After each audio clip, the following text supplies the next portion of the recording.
You're working in your vegetable garden and look, all these weeds are growing right in the middle of your rows. Today, I'll tell you all the ways to get rid of them. We'll look at a treatment you can use, and we'll see two mechanical methods that can be used both on a small scale and on a large scale, like in my case. Hi to all the farmers, I hope you're all well. Well, as you can see, we're planting the whole vegetable garden. Look over there, all the plants. That's just the very first round. In my opinion, we can manage to do about a third of what we need to plant, but we're starting to get everything organized. The rain and the heat these days are causing the problem you see there. Exactly, the weeds, which I know we all hate because they create disorder, and especially because they sap energy and keep us from working the soil efficiently.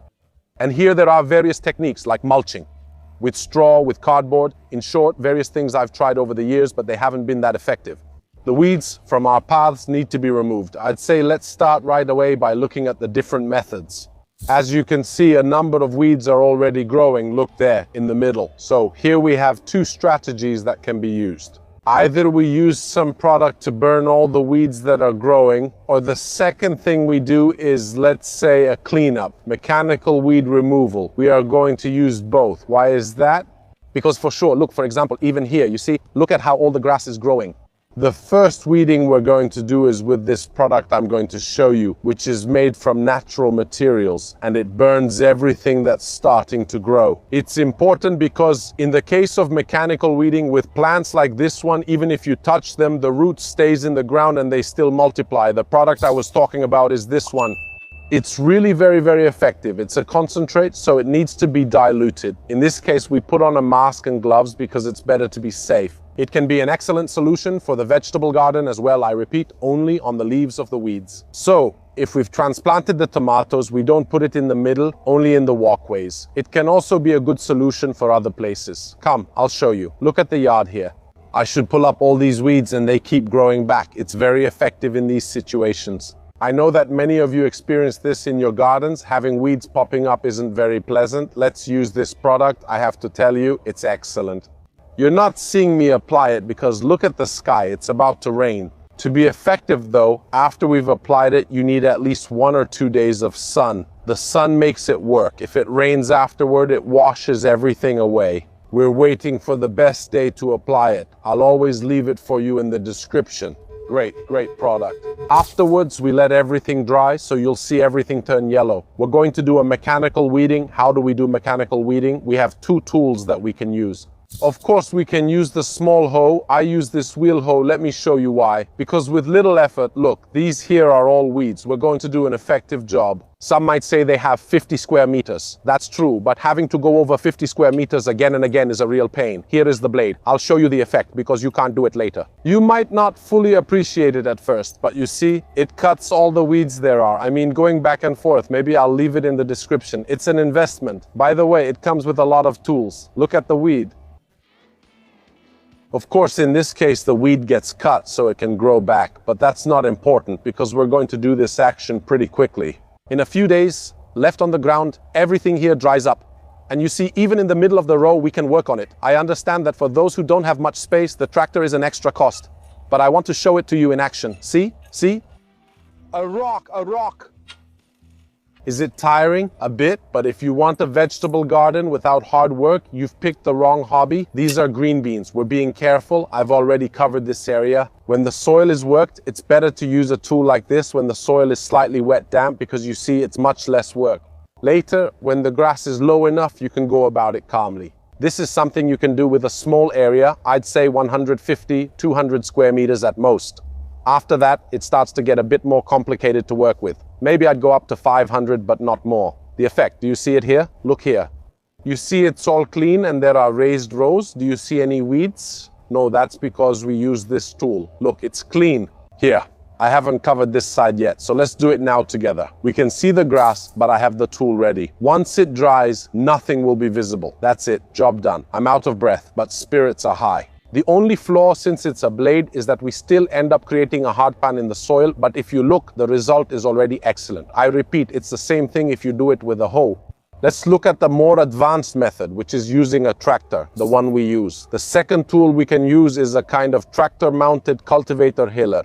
If you notice, I use the tractor tracks, meaning the tractor goes from here to here. Exactly. So we will work on alternate rows, our beds. So if I drive the tractor through here, I don't need to come back. I can just make the pass from here. This means that the plants need to be placed intelligently, because if I put eggplants with stakes here, I need to keep this row and this row clear to pass through with the tractor. So it means that here I could potentially plant more eggplants. From experience, I can tell you that the problem with weeds is something you have to deal with more or less until mid-October.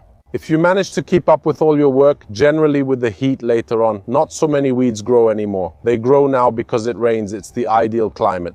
The product I recommended to you, however, is effective on the leaf. What happens? The product is applied to the leaf, it dries out the leaf and then dries out the whole plant. So we need to let the weeds grow.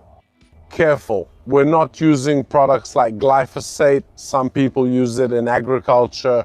I'll also explain why, because it's a product that costs little and is very effective. How do we use glyphosate in Italy? It has nothing to do with how it's used abroad. Abroad, it's applied to the crop, for example, Canadian wheat, to make it ripen earlier. Instead, we only apply it to the weeds. That said, since it's a very effective product in its action, it removes everything, we need to try to limit its use as much as possible, if not eliminate it altogether. That's exactly why I'm testing products, as I showed you, that have nothing to do with glyphosate and work very well on the ground. They managed to achieve the same goal, and the result is excellent.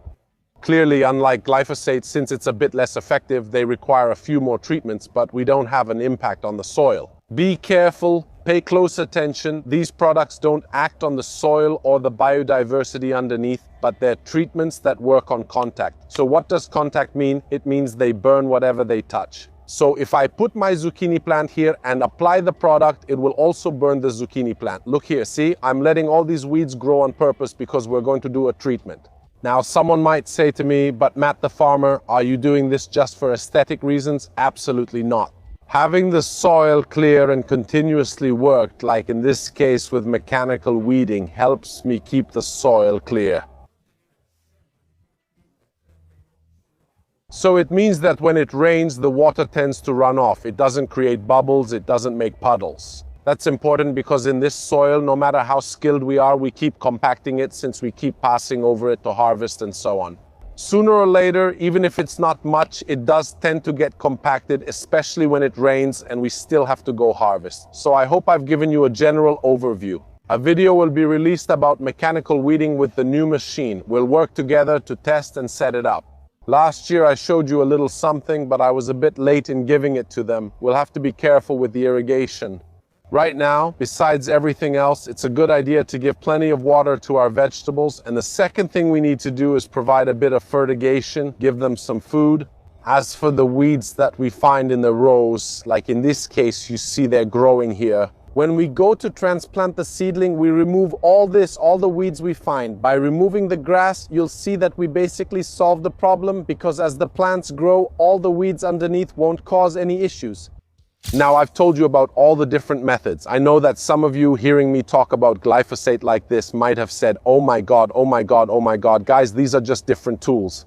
I'm telling you everything and also explaining the reasons why certain products are used. If we decide not to use them, that's a different story. But knowledge is always valuable. Understanding why something is used, how it can be replaced, and the different ways to do it. Keep in mind that agriculture has changed a lot in recent years, and especially remember that Italian agriculture is extremely safe. Here in Italy, we are obsessed with food safety and therefore with safety in the field. Afterwards, unfortunately, as in every sector, some people break the law, and those who ignore rules must be punished. But you should never lump everyone together. Above all, we should respect those who work the land. Instead of criticizing them, let's ask for an explanation. Afterwards, each of us will make a choice. As you can see, I'm always looking for new techniques and new products that can have the same effect or maybe just be a little less effective. Another method is equally effective but with almost no environmental impact. I'll share all the details in the description below. I hope you enjoyed and found the video useful. Share your thoughts and questions in the comments below. Let's discuss from experience, not ideology. Parma, see you in the next video. Bye everyone.